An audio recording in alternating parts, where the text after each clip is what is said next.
The vibes, immaculate. Wow. The dementia, early onset. okay gamers.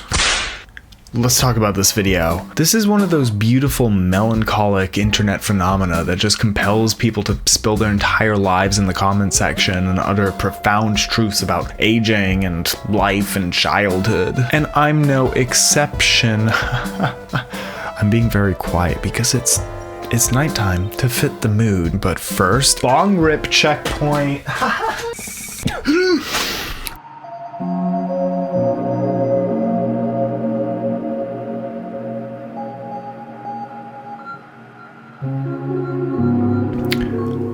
There's something about that repeating kind of dial-up sound. And here's the thing. Dark ambient is obviously there to evoke nostalgia and comfort, to me at least. But I didn't grow up with dial-up. I didn't grow up with a 70s wood-paneled internet room either, for that matter. It taps into some universal nostalgia, an anemoia, if you will, regardless of who you are. It's this something about this repetitive arrangement. And I mean, if you were someone like my mom, you'd listen to it and go, oh, you're still listening to incidental music, I see. Well, yes, Mom, I'm sorry I like the soundtrack to Fez more than I like Van Morrison growling in my ear. This repetition, this droning, brooding repetition is more of like a sleep aid, like binaural beats or solfeggio scale, but then it also lulls you into all these like latent corners of your mind. Here, take a seat. I never listened to this music before now, and yet it's supplanted itself into my memories. Like, okay, years ago, I remember driving 50 minutes north in the middle of the night to meet up with a friend at like a quaint, totally vacant bed and breakfast. Around the halfway point, it began snowing quite heavily. It was entirely stupid, scary, spontaneous. It was adventurous. And now that memory is symbiotically related to certain dark ambient songs that I did not specifically listen to until just last year. The psychic effect is bolstered by the branding of these producers and curators, okay? Like, they often depict snowy landscapes, fog, lone figures, and always nighttime colors, hence the dark. I know certain electronic music, well, in my arbitrary rulebook at least, is better meant to be played at night, you know what I mean? On a night drive or in a candlelit bedroom. You know, situational music, like how a smoky jazz bar should really only play smooth jazz lest it confuse the atmosphere. I once listened to Bob Marley on Christmas Eve. Never again, bro. This sort of night drive electronic music was probably the weakest link that ended up being supplanted by this parasitical dark ambient. Music like synthwave, regular ambient like Ian William Craig, DARKSIDE, A Beacon School.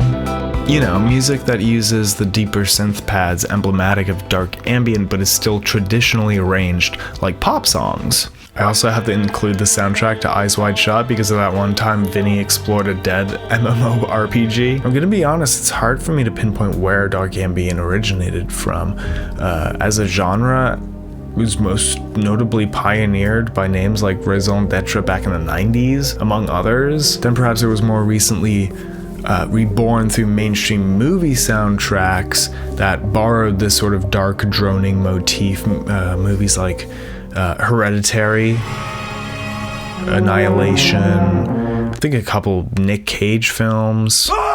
But obviously horror soundscapes are not particularly nostalgic, and 90s ambient emphasizes, well, a little too much the atmospheric droning part. If those dark ambients were recorded in catacombs, then the likes of Øneheart and Reidenshi may as well have been recorded in churches. Though atmospheric, there's still a focus on uplifting melody. It almost seems like recent years have heralded this beautiful evolution of dark ambient. Øneheart's like 2019. Oh, My Head Is Empty is actually older, 2017. Anten's all the way back in 2016. I think that's a different genre that they started with, though. and then they evolved. Look. I also think Aphex Twin has somewhat similar beautiful ambient work, and that's probably been influencing producers since the 90s.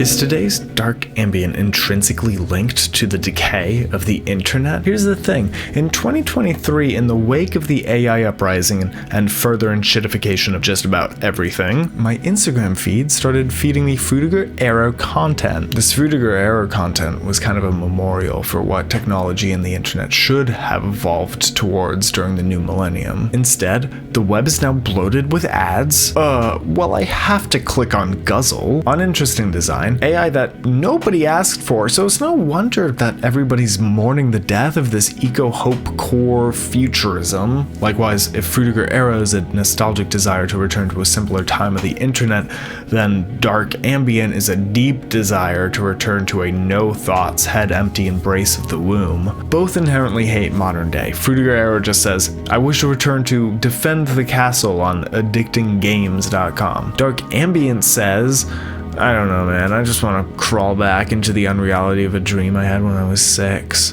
That feels a little unsettling. You may have heard about Swiss soldiers in the 1600s getting homesick and whistling sweet tunes. This was declared a sort of disease called nostalgia, which comes from the Greek words for homecoming and pain. It's obviously not a disease, but the fact is, nostalgia sometimes does feel like painful, like a gut punch. It hurts to look at the past, how sweet and naive you once were in the towering shadow of current day you.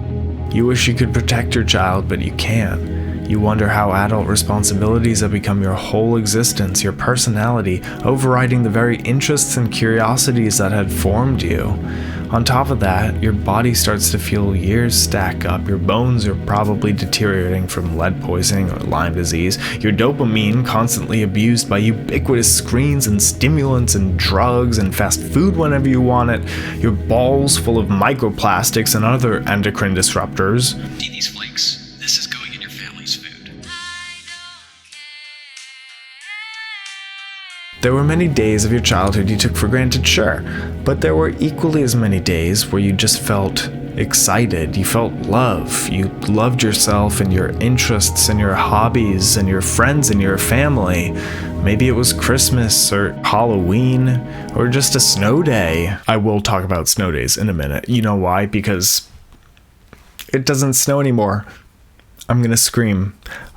I pull away from the mic to scream. It's like, chocolate rain. It doesn't... I can't scream. It's too late. It doesn't snow anymore, though. What? The Democrats fucking took the snow out of the sky.